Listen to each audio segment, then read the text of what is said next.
और उस मच्छर ने मुझे काटा, वो उसका जुनून था। बाबा मगर मैंने उसे नहीं मारा क्योंकि इसमें मेरे ही खून था। बाबा तो यहाँ प्रोग्राम चल रहा था तो मुझे कुछ महिलाएं अधिक हैं तो वो याद आ गया मुझे एक आइटम। एक गांव में क्लासिकल प्रोग्राम चल रहा था तो वहां एक गायिका आई हुई थी। तो क्लासिकल जो होता है वो कुछ लोगों के समझ में आता है, कुछ के नहीं आता है। सुगम संगीत सबके आ जाता है। तो वो महिला किस तरह से गाना गा रही थी, सुनिएगा।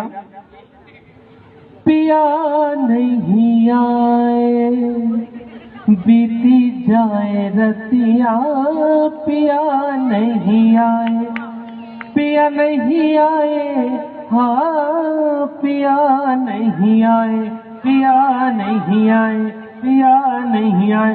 तो एक 70 साल के दादा खड़े होगा, बोले अरे आधा घंटे न लगी हो, पिया नहीं आए, पिया नहीं आए। अरे हट जाती तो मिल के आ जाती। अच्छा महिलाएं आप देखना, अक्सर उम्र उनकी कोई समझ में नहीं पाता और वो कभी सही बताती भी नहीं। तो ऐसे एक गांव का माहौल था। 3 महिलाएं आपस में बैठ के वार्तालाप कर रही थी। तो पहली वाली दूसरे से बोली, काजी जी तुम्हारी उम्र कितनी है? बोले हाउ तू ही बोल ज्यादा थोड़ी, ये कुछ 40 साल है। अब तीसरी वाली लो जी, जब पहली वाली तो बता ही नहीं रही कितनी उम्र। और लो जी हमारे ज्यादा थोड़ी, हमारी 33 साल है। अब तीसरी से पहली वाली ने बोला, बोले अब तुम्हारी बता दो। और लो जी अब मेरी का उम्र है समझ लो 55-60 के बीच में लटकी। अच्छा अब इन तीनों महिलाओं की बात एक 70 साल के दादा सुन रहे थे।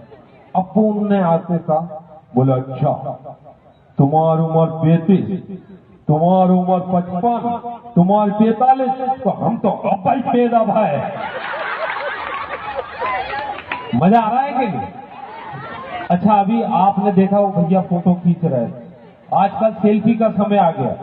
अच्छा वो लड़के कम लड़कियां ज्यादा खींचती है। अच्छा वो सेल्फी खींचते समय आप लड़की को देखना, वो कभी यूं मुंह बनाएगी, कभी यूं मुंह बनाएगी। सेल्फी खींचते समय लड़की का और गांव में जो 70 साल के दादा बीड़ी पीते उनका दोनों का चेहरा एक जैसा हो जाता है।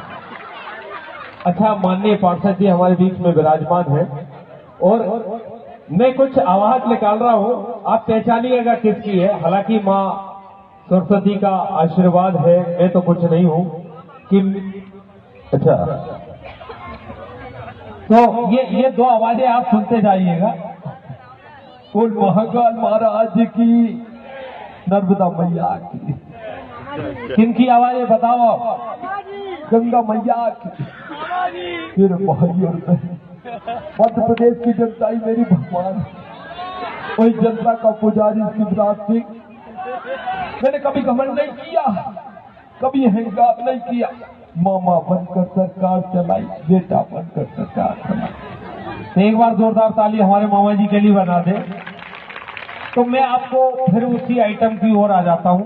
तो मैं बता रहा था भैया फोटो खींच रहे थे, अभी इधर से आ जाओ ना भाई साहब, फोटो खींचो फटाफट, पर ऐसा मत करना ऊपर ऊपर प्रकाश वगैरह नीचे आलिया भट्ट। तो मैं बता रहा था कि लड़के कम लड़कियां ज्यादा लेती हैं सेल्फी। अच्छा वो कभी यूं मुंह बनाएगी, कभी यूं मुंह बनाएगी। आप ध्यान से देखिएगा, सेल्फी लेते समय लड़की का और वो गांव में जो 70 साल के दादा बीड़ी पीते ना, दोनों को चेहरा एक जैसा हो जाता। अच्छा कुछ लड़कियां तो इतना पाउडर लगा लेती, मेरी तो कैरम बोर्ड खेलने की इच्छा हो जाती। मैं तो जब स्कूल में पढ़ता था तो टीचर ने मुझसे पूछ लिया, बोले इधर आओ। अच्छा अब आप देखना आज का माहौल कितना अच्छा हो गया है। बड़े बड़े स्कूल प्राइवेट खुल गए। जब हम लोग थे, क्यों जन साहब, सरकारी स्कूल हुआ करते थे, वहाँ टीचर ऐसी बात करते थे जैसे गांव में जो सोयाबीन की कटाई में जो आते हैं सरपंच साहब और जो कटाई काटने वाले मजदूर के बीच में वार्तालाप होते ना, ऐसे ही हम लोगों के टीचर बोले अरे खड़े हो जा, कहाँ था वे सर बैठ गया। तो ऐसे वार्तालाप चलते थे। तो एक बार टीचर ने बच्चे से पूछा, बोले खड़े हो जाओ, बोले बताओ लड़की में कौन सी की मात्रा लगती? तो लड़का भी सातिर था, बोले पहले लड़की लेके आओ। बोले क्यों? बोले बड़ी रहेगी तो बड़ी के लगा देंगे। बोले अबे छोटी रही तो बोले छोटी के लगा देंगे। अबे बोले बराबर रही तो बोले मात्रा लगाने की जरूरत ही क्या है। तो आइए कुछ फिल्म स्टारों की आवाजें भी मैं आपके बीच में सुनाऊंगा, लेकिन अभी कुछ मिमिक्री आइटम है वो सुनाता हूं और उसके बाद हमारे भक्ति रस। अच्छा चले गए आदि। अच्छा कुछ कलाकार जो है थोड़ा काफी देर से ये लोग आपके बीच में भक्ति रस का आनंद बिखेर रहे थे और आप लोग भी भरपूर उसमें जो है गोता लगा रहे थे। तो बस 5-10 मिनट का हमारा ये मिमिक्री का प्रोग्राम है, उसके बाद फिर आप फिर भक्ति रस में डूब जाइएगा। तो मैं ये शेर आपको बता रहा था कि मैं कई बार प्रोग्राम के दौरान बाहर जाता हूँ। अच्छा मैंने देश के शायद ही ऐसा कोई देश का मशहूर कॉमेडियन है जिसके साथ मैंने काम नहीं किया हो। कपिल शर्मा से लेके अभी हाल ही में जो राजू श्रीवास्तव जी दिवंगत हुए हैं उनके साथ भी बड़ा भाई छोटे भाई के हमारे रिलेशन थे, और भी कलाकार हैं। तो हम लोग प्रोग्राम के दौरान बाहर जाते रहते, वो वहीं हाथ से निकल जाता है। तो कुछ दिन पहले आगरा में प्रोग्राम था। अच्छा प्रोग्राम लगभग 8 बजे शुरू होना था, हम 4 बजे पहुंच गए, तो 4 घंटे फ्री थे। तो मैंने वहां के ऑर्गेनाइजर से कहा, मैंने बोला भैया पागल खाना घुमाओ, शायद वहां से मुझे कुछ आइटम मिल जाए। तो इस आइटम को सुनाने के पहले शेयर कर रहा हूं कि नजरें झुकी तो पैमाने बने। वाह वाह करो इधर से। कि नजरें झुकी तो पैमाने बने, दिल टूटे तो मैखाने बने, और कुछ ना कुछ तो आप में जरूर है, यूं ही नहीं पागल खाने बने। तो मैंने देखा पागल खाने में एक पागल दूसरे से बोल रहा था, बोले मैं टार्च जलाऊंगा, तू इस टार्च की रोशनी से चांद पे चढ़ जाना। अब दूसरा पागल बोले, अबे पागल समझ रहा है क्या, तूने कहीं टार्च बंद कर दिया तो मैं जमीन पे नहीं गिर जाऊंगा। अच्छा और आगे बढ़ा तो पागल खाने के डॉक्टर से एक माँ से बोले, डॉक्टर साहब आपको क्या बताऊं, कैसे बताऊं। डॉक्टर बोले यार बताओ। अपन बैठे इसलिए। बोले डॉक्टर साहब ये मेरा मित्र उपन्यासकार है, 500 पेज की उपन्यास लिखी, लेकिन ये पागल है। डॉक्टर बोले यार कैसी बात कर रहा है, तेरा मित्र उपन्यासकार है, 500 पेज की उपन्यास लिखी, तू इसको पागल बोल रहा। बोले डॉक्टर साहब इसने उपन्यास के पहले पेज पे लिखा घोड़ा दौड़ता है, बाकी पे लिख दिया टक टक टक टक टक। अच्छा अब हम सभी कलाकार आगरा के प्लेटफॉर्म पे खड़े थे, तो मैंने देखा एक वहां से ऐसा 2 टिकट लेता हुआ दौड़ता दौड़ता आ रहा। मैंने बोला भैया रुक जाओ, कहाँ जाना है। तो बोले भाई साहब भोपाल। तो मैंने बोला भाई ये तो 2 टिकट है। तो बोले भाई साहब एक गुम हो गया तो दूसरा काम आएगा। और मैंने बोला भाई दोनों गुम हो गया तो बोले रेलवे का फ्री पास काम आएगा। वो मैंने बोला भाई पास गुम हो गया तो बोले अपने को जाना का, अपन तो टाइम पास कर रहा है। एक बार जोरदार ताली आप भी बजा दे। टाइम पास हो रहा है कि नहीं? अच्छा आपने रामलीला के आयोजन देखे कि नहीं? हाँ होती कि नहीं? पहले बहुत हुआ करती थी। तो एक जगह क्या है, देखिए लगातार मेरा प्रोग्राम चल रहे हैं और इसलिए थोड़ा गला भी जो है खरखराट करेगा, तो विक्स की गोली लेते रहूंगा मैं, लेकिन आप लोगों की मीठी मीठी तालियां रहेंगी तो गले को भी बिल्कुल सही कर लूंगा। एक बार जोरदार ताली आप सब बजा दें।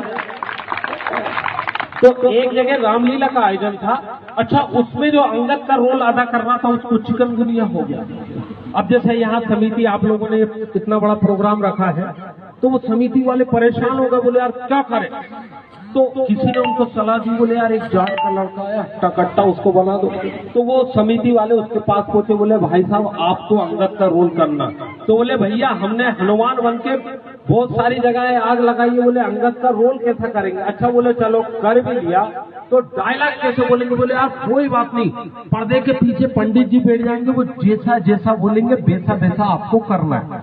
अब आप देखिए वो डायलॉग ऐसे ही उस जमाने में हुआ करते थे। तो पर्दे के पीछे पंडित जी बैठ गए, अब वो बोल रहा है, बोले बोल बोल, है दुष्ट राक्षस राज रावण, माँ सीता जगत जननी है, प्रभु श्री राम स्वयं साक्षात पुरुषोत्तम विष्णु के अवतार है, माँ सीता का हरण करके तूने अपनी मृत्यु को आमंत्रित किया है, सवेरे ते माँ सीता को लौटा दे, प्रभु से क्षमा याचना कर, अन्यथा भगवान श्री राम तेरे वंश का नाश कर देंगे। बाबा अब इतना लंबा डायलॉग वो अंगद भूल गया।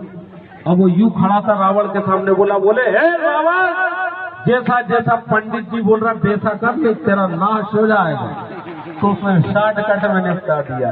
अच्छा सबसे अच्छी बात है, मैं कई जगह प्रोग्राम देने जाता हूँ, उनके समझ में तो ये समझ में किसके आता है? जिसके दिमाग में पूरा नेटवर्क काम कर रहा है।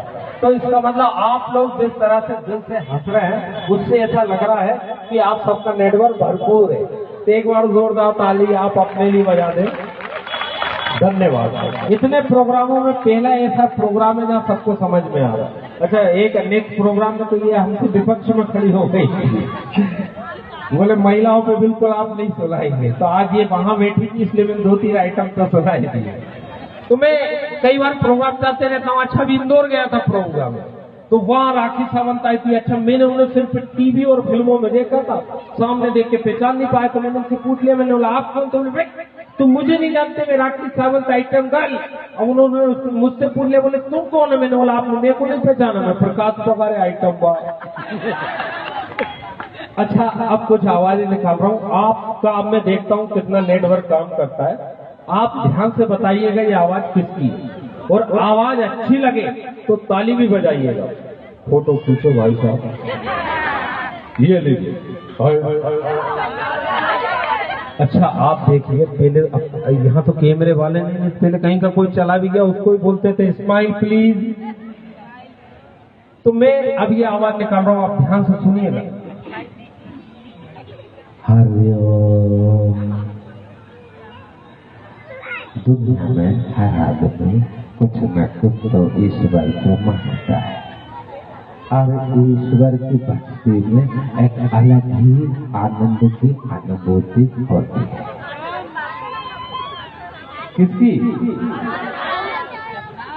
तो एक बात थोड़ा आप लोग ताली बजाते। हरे हरे हरे। अच्छा, अब ये आवाज आप पहचानना किसकी? मैंने कहा श्याम कहाँ है? मैंने कहा श्याम कहाँ है? वो तो बेरा कर गया कपड़े खरीदने। आज तो कह देना कि छेनू आया था, खून में गर्मी है तो बेशक आ जाए मैदान में। एक बार जोरदार ताली बजा दो आप अपने लिए। अच्छा, अब ये फिल्मी दुनिया के सबसे कठिन आवाज निकाल रहा हूँ, जिसको निकालने के बाद गले की पूरी फिल्म बन जाती है। तो आप पहचानिएगा ये किसकी आवाज है। जब कोई गुंडा तेरी पेट में बम रखेगा, इतने लट मारूंगा बस हो जाएगा। समझे भाषा की भाषा, कौन कभी राग नहीं होता। वाह वाह वाह। अच्छा, इनके लिए भी एक आवाज निकाल दे रहा हूँ। ये समिति वाले तो छा गए, सबके मन को भा गए, और आप लोगों ने इतनी ताली बजाई, इतनी ताली बजाई कि हम कोलार से आपके बीच में आ गए। अब आप कहो तो एक शेर सुना दूं कि मल्लिका शेरावत, तुझे देखेंगे तो सितारे भी दिया मांगेंगे, और प्यासे तेरी जुल्फों से घटा मांगेंगे, और अपने कांधे से दुपट्टा मत रखने देना, वरना बूढ़े की जमाने की दुआ मांगेंगे। तो शुक्रिया, आपको मजा आया, आपने सुना।